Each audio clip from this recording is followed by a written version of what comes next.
the fact that the current administration is thinking about it, talking about it, is trying to fix it, is huge. And so, buyers out there, those that are part of this demographic, like, I'll never be able to buy, a first-time home buyer is 38 years old now. There's some light at the end of the tunnel, because I think I know as good as anybody, because I have the conversations every single day.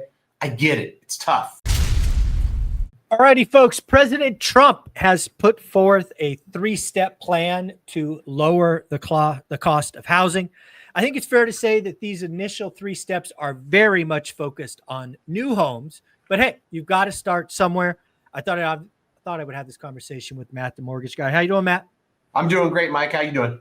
I'm doing well. I don't know if you've seen in detail the 3-step plan, but I have it. I thought we would go through it and really think about what is possible, what is probable, what might be wishful thinking. But I think this tells me that housing is important to Trump. President Trump has identified affordable housing as a key issue, and he is taking steps. This may be the first of many steps to lower the cost. I also think he's doing things inside Fannie and Freddie to lower mortgage rates, which could be a double win. But let's talk about his plan to lower home prices. You ready? Yeah, I love having these conversations, because anything that makes the news eventually is going to make it to my phone, because people are going to call me. I heard this. My cousin said this. My uncle thinks that. And so, I'll give you my honest take on it. Agreed that we all know that Trump is a real estate guy. And so, and if their focus is on it, better than not. And we'll also talk about, how possible and probable some of these changes truly are for somebody to just snap their fingers and, affordability. Well, let's go to we're going to actually go to number 3, because this is the only one I heard pre-election. And it was the idea that the federal government specifically, owns a lot of land. And apparently, a fair amount of that land is actually within city limits. Obviously, everybody should know that the federal government owns a lot of land out in the sticks, but they do own a fair amount of land in and around cities where home builders could use that. So apparently, by one estimate, the land that they own in and around cities could account for 3 or 4 million new homes. I don't know about you, but that feels significant. It also feels like this could be a tie-in to the sovereign wealth fund of the U.S. Maybe you give land leases or something like that so that we all win. It could be a double win. But what do you think about cheap government land in and around cities producing 3 to 4 million homes? Well, the thing that I do love about it is me and you have talked about this in the past. If we're going to solve affordability and we're going to truly bring home prices down, you don't do it by anything that injects more demand. You do it by adding supply. So this is something that, in theory could actually work. And, like you said, while this is talking about new homes and how to build new homes and bring new inventory and supply to the market, it also would help resale. If there's more supply and prices, come down and whatnot, it's going to also affect resale homes too. So if, you can bring a bunch of supply in California that people can buy for $400,000 for a 3-bedroom, 2-bath home, like the ripple effect it'll have on the value and the sales price of resale will be significant. If it's, 3 to 4 million homes is quite a bit. So I'm excited about it. And I think too that, there's pros and cons to everything. I read a little bit about all this land that's available, and it's cool to think that they're like, hey, this is, 20 minutes outside of this city or 20 minutes outside of this city where we could develop. The amount of land needed for 3, 4, 5 million homes is like 1% of what the government owns. So we're not talking about, destroying or taking away from beautiful, precious protected, nature lands. It's like, hey, we're going to use 1% of this to try to fix this housing problem. I'm all for it. And so, it's cool stuff to think about. And maybe this is the thing that helps affordability over the next decade. I think $3 to 4 million new homes can't be seen as a bad thing. I think you're absolutely right tying it to existing homes, because again, you'll force existing homes, at least at the margin, to compete with new homes, right? Because if they're askew, you just buy new. It's very simple. Yeah. I also think it's fun to think about that land being an asset on the U.S. balance sheet that could be sold or monetized in some way, which is not monetized today. You could do 100-year leases. You could do all kinds of things to the benefit of the United States citizens by monetizing the balance sheet. So I think that's a net positive. To your first point, I'm glad you brought it up. This is all supply, no demand, which is something I'm all for. All right, number 2. This one was interesting to me. Apparently, and again, these are just the numbers that I read, 25% of the cost to build a single family home is caught up in regulation. Interestingly enough, 40%, 40.6 to be exact, for multifamily. Wow. So if we seriously go after deregulation, now, I don't think anybody, you or I for certain, aren't thinking we're going to go from 25% to 0. But if we can go from 25% to 15%, that's not chump change, I don't think. Yeah, I mean, as a math guy, this is a fun exercise. A home builder, for ease of math, it costs them $400,000 to build a starter home. They've got their margins; they're going to make money, so they sell it for $500. Let's call it. Yeah. If 25% of that $400,000 that is regulation is $100,000, and to your point, you go from 25% to 15%, or you lop off what's that, 40% of the cost. So now it's 60 instead of 100. Yep. You just took 40% off the cost for the builder. So you've gone from 400 to 360. Right.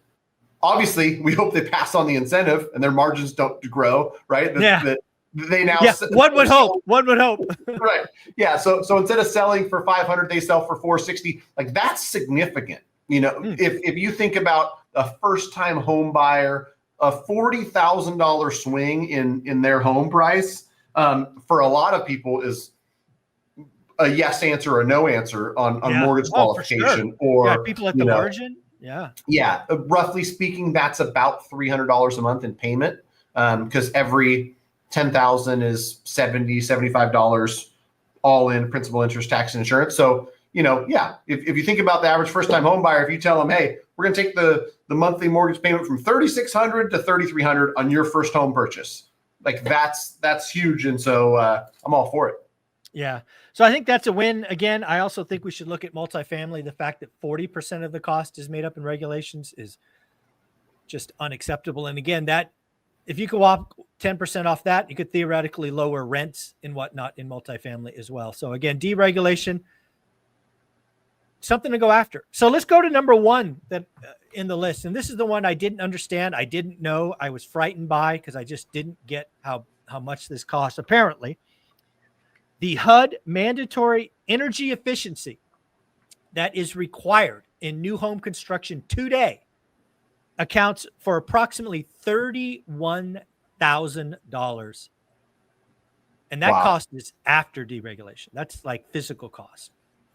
Is that including, like, you were pleasantly surprised when you were building ADUs that they've got to do solar? Is exactly it's certain windows, I'm sure. It's it's all of those things making the house energy efficient, which is interesting because energy efficiency is meant to help you long term, right? Keep your energy costs lower long term, but I had no idea. That $31,000 of a new home is energy efficiency stuff. Right. So again, like deregulation, I don't think this is something that goes to 0. But hey, maybe don't require solar on top of new roofs for a while is helpful. I don't know. But again, when we're looking at lowering the cost of entry-level housing, everything should be on the table. And again, this is an impressive list. Yeah. I think that each one of these things, there's merit to it, and you combine a few of them. and all of a sudden, you've got some land to build on that can be subsidized. You've got 10 or 15% off of the price of some of this red tape and whatnot, and that's the one that I think really is crushing affordability in some markets. Is builders are just handcuffed. Like, yes, you want us to build affordable. Yes, we'd love to bring this inventory to market, but if it cost me $100,000 for this lot before I even start construction, how in the heck do you expect me to deliver a finished product that's sub $400,000? And then you give me a bill of materials, which includes all of these extras, to the tune of 31,000. Yeah, that's all got to be captured somewhere. Somebody's paying for that. Right. Yeah. So, I mean, I think it's all good stuff. And like you started this segment, the fact that the current administration is thinking about it, talking about it, is trying to fix it, is huge. And so, buyers out there, those that are part of this demographic, like, I'll never be able to buy, a first-time home buyer is 38 years old now. There's some light at the end of the tunnel, because I think I know as good as anybody, because I have the conversations every single day.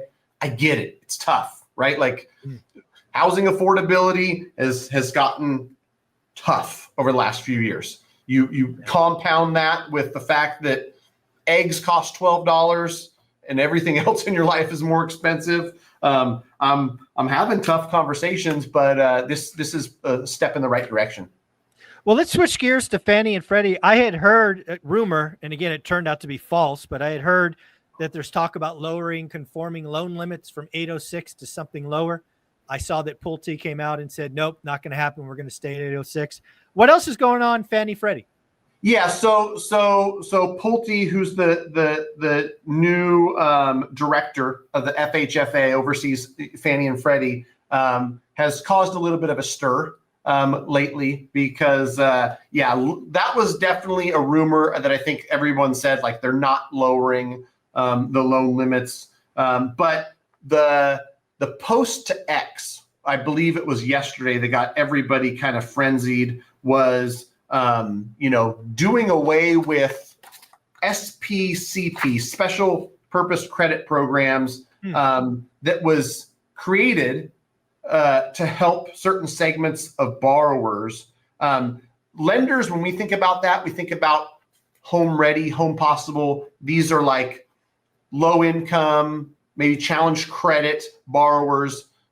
There's incentives that help these borrowers specific. And so we'll wait and see. From all the smart people I've talked to, they're like, before we make any announcements, before we make any assumptions, let's see what really happens here. What I saw somebody talking about, Mike, which would be really interesting, is, I know we talked about it on this channel, and I know that it got its moment in the sun and then kind of faded off. But you remember when there was this kind of reorg and they changed the loan level price adjustments, and they said, I remember. It used to be at 660 credit score, your rate was a full like 3/4 higher versus 780. We're gonna like fix this so that those 660 borrowers or 620 credit score borrowers aren't hit as hard.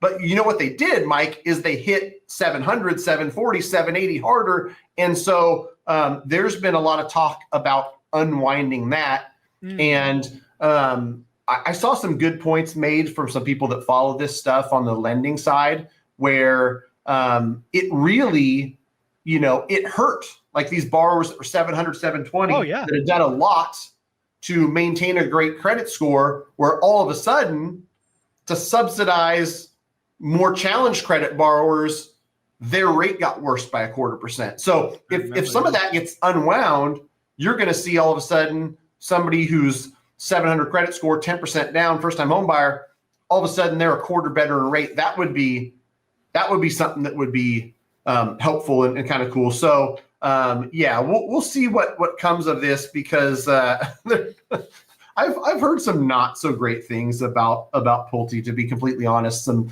people I know in the lending world who don't think that this guy is necessarily qualified, and just came in as a trust fund baby from a builder family, and had enough money and influence to get a position. And so, yeah, we shall see. Yeah. Well, at the end of the day, I think one thing is very clear. Trump has identified the unaffordability of housing for entry level as a problem. And he's taken a couple of big swings. I would expect some more big swings. Matt, where can people find you? Go to greatmortgagebroker.com. We're licensed all across the U.S. in 48 states. We're more than happy to help. We've had some really cool wins, in my opinion, lately, where people understand the importance of putting together a plan. So no matter what market you're in, whether you're buying a primary residence or an investment property, educating yourself, getting yourself pre-approved and understanding your numbers, that's always the play. That's always the place to start. And if you don't do anything with it, no harm, no foul. On the other side of the coin, if you go out there and start submitting offers and you get emotional about real estate before you do the work of dialing in the numbers and getting that stuff straightened out, it could be a recipe for disaster. I've seen that too much, Mike. And no matter how many times I say it, people are going to continue to do it. They're going to be 3 weeks into contract and like, oh my gosh, $4,400. I can't afford that. It's like, well, remember when we were putting together Excel spreadsheets and we were having the conversations and you couldn't take 4 minutes to, that's when those conversations should have happened. So greatmortgagebroker.com, reach out to us. We're more than happy to help. Whether it's the conventional conforming type loans or non-QM, DSCR, bank statement loans, we do it all, and we're happy to help. So get out there and get yourself empowered through education. That's been my mantra, and it still holds true. I like it. Greatmortgagebroker.com.